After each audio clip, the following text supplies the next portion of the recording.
Olá, pessoal, bem-vindo mais uma vez para o nosso canal, onde nós vamos tratar das notícias e dos impactos políticos que elas tiveram. Então, a última semana terminou e já começou uma nova semana com grandes fatos políticos aqui para serem analisados, serem colocados aqui em pauta e darmos a interpretação política sobre elas. E aí, eu gostaria de começar com um blog, o blogueiro Leonardo Sakamoto, analista político também do site do UOL, traz a seguinte informação aqui. No Brasil de Bolsonaro, famintos crescem 73%, enquanto bilionários crescem 48%. Um dos pontos a ser analisado dentro desses dados aí é o seguinte: nós temos 3 anos e meio de mandato de Bolsonaro, e nós conseguimos comprovar, ver na sua essência para quem são os reais interesses desse governo. Haja visto naquela fatídica reunião que o Sérgio Moro colocou como sendo uma reunião catastrófica de interferência da política na Polícia Federal, tem uma parte ali daquela entrevista que o Paulo Guedes ele cita que o funcionalismo público era o inimigo do governo, né? No qual ele diz, ó, colocamos uma granada no bolso do inimigo e é 2 anos sem aumento do funcionalismo público. A partir daí, a gente já iniciava o processo de maturação de se efetivar aquilo que nós já sabíamos. A política dita como uma política liberal do governo Guedes Bolsonaro, ela vem criando no Brasil milhões de famintos. Os últimos dados mostraram também que a fome cresce no Brasil, o emprego não aumenta de forma significativa. O trabalhador perdeu renda, perdeu dinheiro agora com a inflação. E, por outro lado, nós vamos ter a figura aí dos bilionários crescendo. Em um país em que os famintos, a fome cresceu 73%, você ter quase 50% de crescimento do número de bilionários, isto mostra uma contradição gigantesca na política econômica dessa tragédia que é o governo Bolsonaro. Então, esses dados só realçam os motivos que faz com que o Bolsonaro cada vez mais tenha um alto índice de rejeição e esteja caindo nas pesquisas. Aqui no blog do Ricardo Noblar, que é da Globo News, então ele coloca o seguinte: Lula mais honesto do que Bolsonaro põe fim à pesquisa semanal. Liberdade de expressão só vale se for a favor do presidente. E traz ali a nota. Uma pesquisa de intenção de votos pode desagradar muita gente. Uma pesquisa de intenção de voto semanal pode desagradar muito mais.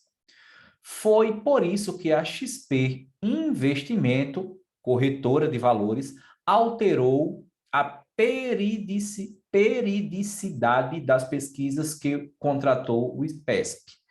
O ponto que eu quero chamar a atenção dessa pesquisa é o seguinte: essa pesquisa ela traz a seguinte relação. Veja, tá aqui, ó. Por telefone, como sempre fez, o IPESP ouviu 1.000 eleitores de todas as regiões do Brasil entre 30 de maio e 1º de junho. Uma das perguntas foi sobre os atributos de cada candidato. Lula aparece como o mais honesto, derrotando Bolsonaro de 35 a 30. Nas redes sociais e em grupos de WhatsApp, parlamentares e seguidores do presidente da República pediram punição pelo que chamaram de pesquisa falsa. E pregaram, inclusive, que bolsonaristas fechem suas contas na XP. Aí deu ruim. Então, vejam, a tragédia que é o governo Bolsonaro, a tragédia que é a política econômica de Paulo Guedes Bolsonaro, os esquemas em que o governo vem se metendo, crise na questão do Ministério do Meio Ambiente, com o seu ministro sendo colocado em xeque as suas práticas na Amazônia, a Polícia Federal na cola dele, para isso Bolsonaro teve que demiti-lo, os problemas que tiveram com a educação, tendo que demitir também o Weintraub, etc, etc, etc.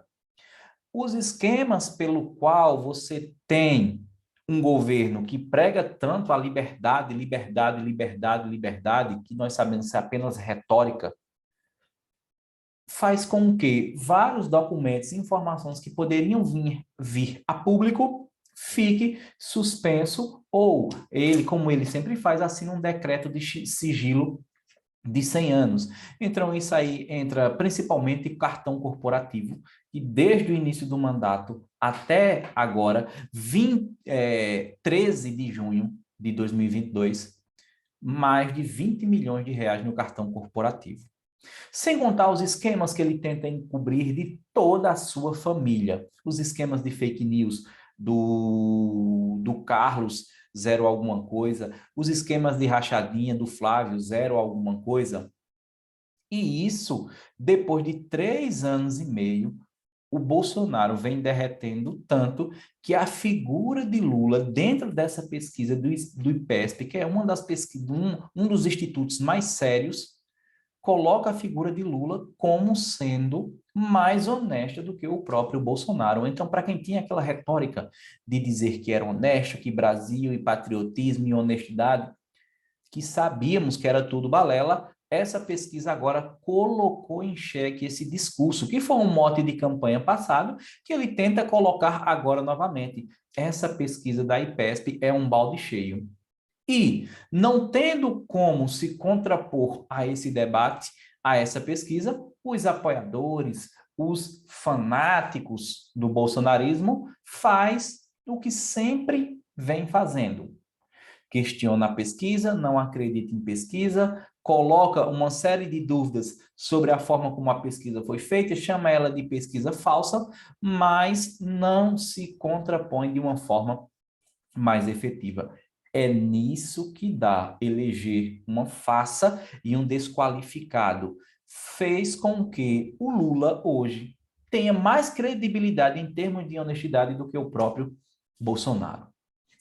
E aí, ó, peguei aqui do site da UOL, mas vários outros canais, redes também colocaram, né? Algo gravíssimo. E aí eu trago aqui do colunista da UOL, o Jamil Chad, né? Constrangimento e vergonha.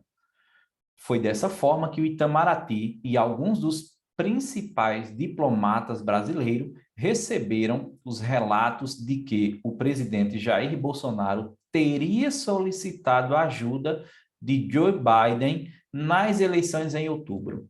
Mas a manobra também foi interpretada como uma jogada do brasileiro na busca por uma aliança que o salve de uma derrota.